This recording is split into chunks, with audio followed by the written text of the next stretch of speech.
কি বলছিস সেগুলো হৃদয়? এটা সম্ভব না। আমি আগেও বলেছি সিনিয়র জুনিয়র প্রেম টিকে না। আপু ভালোবাসা বয়স জাতি ধর্ম মানে না। আমার বা তোর কারো ফ্যামিলি এটা মেনে নিবে না, বোঝার চেষ্টা কর।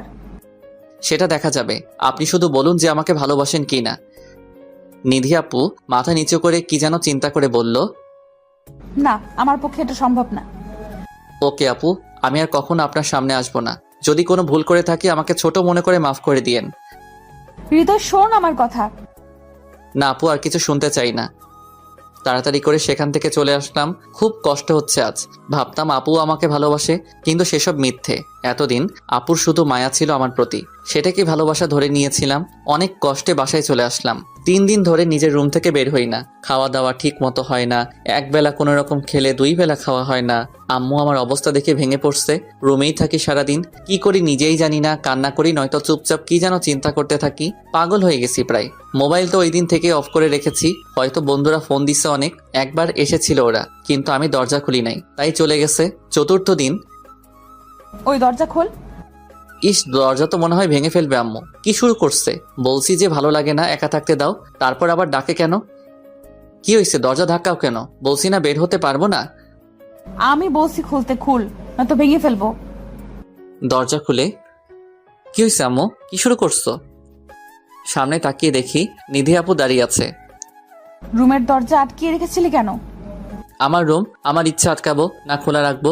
আপনি আমার বাসায় এসেছেন কেন? আমার ইচ্ছা হয়েছে, এসেছি। কেন, সব কি আপনার ইচ্ছেতে হবে? মানে? কিছু না। রুমে চলো। আসেন।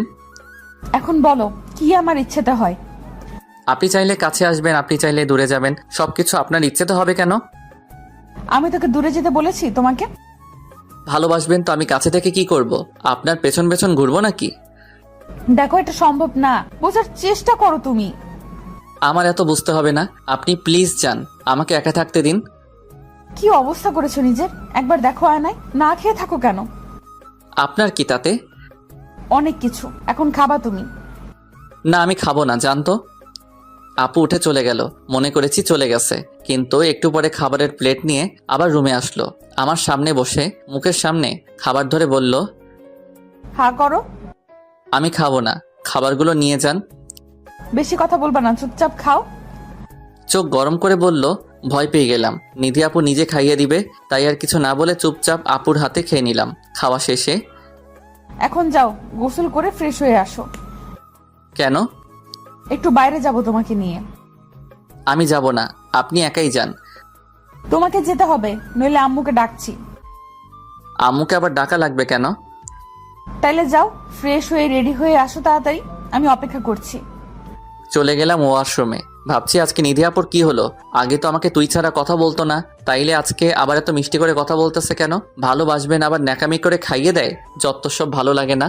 একা থাকতে চাই। উনি আবার ঘুরতে যাবে। গোসল শেষের দিকে দেখি জামা নিয়ে আসি নাই, তোয়ালে পরে বের হলাম। আমার রুমে তো আর কেউ আসবে না, সো নো প্রবলেম। রুমে ঢুকে দেখি আপু দাঁড়িয়ে আছে। আমাকে দেখে চোখে হাত দিয়ে ঢেকে ফেলেছে। চিৎকার করতে নিছিল, আমি দৌড়ে গিয়ে আপুর মুখ চেপে ধরে ফেলছি। এখন আপু আর আমি একদম কাছাকাছি। আপু আমার চোখের দিকে তাকিয়ে আছে, আর আমিও। দুজনেই একটা ঘোরের মধ্যে চলে গিয়েছি। কারো কোনো হুঁশই নেই। কি রোমান্টিক একটা সময়। আসলে আমাদের জন্য সময় মনে হয় থেমে গেছে। আপু পাথরের মূর্তির মতো দাঁড়িয়ে আছে আমার বাহুর মাঝে। হঠাৎ আমার ঘোর কেটে গেল। আপুকে ধাক্কা দিতেই আপু লজ্জায় দৌড়ে রুম থেকে চলে গেল। আরে লজ্জা তো আমি পাইছি, আপু দৌড়ায় কেন?